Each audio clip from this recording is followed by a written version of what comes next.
వీవీఐపీల పర్యటనతో మెదక్ జిల్లాలో సందడి వాతావరణం నెలకొంది. ఉపరాష్ట్రపతి జగదీప్ ధన్కడ్, రాష్ట్ర గవర్నర్ జిష్ణుదేవ్ వర్మ, సీఎం రేవంత్ రెడ్డి నేడు మెదక్ జిల్లాలో పర్యటిస్తున్నారు.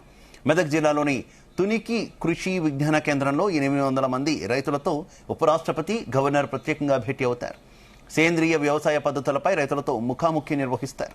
మరోవైపు సీఎం రేవంత్ రెడ్డి మెదక్ సమీపంలోని ఏడుపాయల వనదుర్గ మాతను దర్శించుకుని ప్రత్యేక పూజలు చేస్తారు.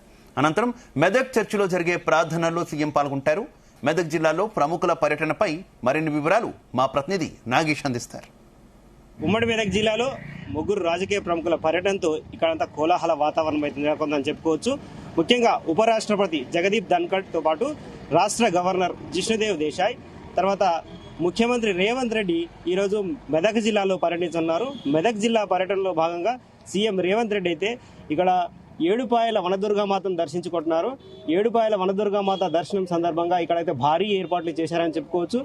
దాదాపుగా పోలీసు నిఘాలో ఇక్కడ వనదుర్గామాత ప్రాంగణం ఉందని చెప్పుకోవచ్చు. ఉదయం నుంచే ఇక్కడ ఏవైతే హోటళ్లు ఉంటాయో వాటిని కూడా మోయించిన పరిస్థితి ఉంది. చాలా వరకు పోలీసు నిఘాలో ఇక్కడ ప్రాంతం అంతా కొనసాగుతుందని చెప్పుకోవచ్చు. ఇక్కడ ఎక్కడికక్కడ ఫ్లెక్సీలు ఏర్పాటు చేసి కాంగ్రెస్ నేతలు భారీగా ఏర్పాట్లు అయితే చేసిన పరిస్థితి మనకు కనిపిస్తుంది. సీఎం రేవంత్ రెడ్డి ఇక్కడ ఏడుపాయల వనదుర్గామాతను దర్శించుకున్న తర్వాత మెదక్ చర్చికి వెళ్తారు. మెదక్ చర్చిలో అక్కడ ప్రేయర్స్ చేసిన తర్వాత అక్కడ నుంచి ఆయన కార్యక్రమం అయితే ముగుస్తుందని చెప్పుకోవచ్చు.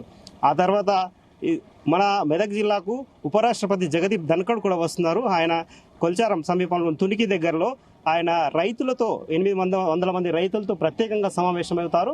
దాదాపు 800 మంది రైతులు సేంద్రియ వ్యవసాయం పైన ఏ విధంగా సేంద్రియ వ్యవసాయం చేస్తున్నారు, సేంద్రియ వ్యవసాయంలో నూతన పద్ధతులు ఏంటి, వారు అవలంబిస్తున్న మెలకువలు ఏంటి అనే విషయాలపైన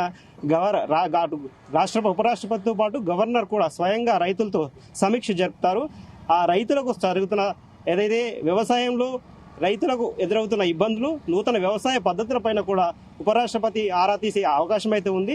ఇప్పటికే అక్కడ తునికిలో ఏర్పాట్లు అయితే భారీగా చేశారని చెప్పుకోవచ్చు.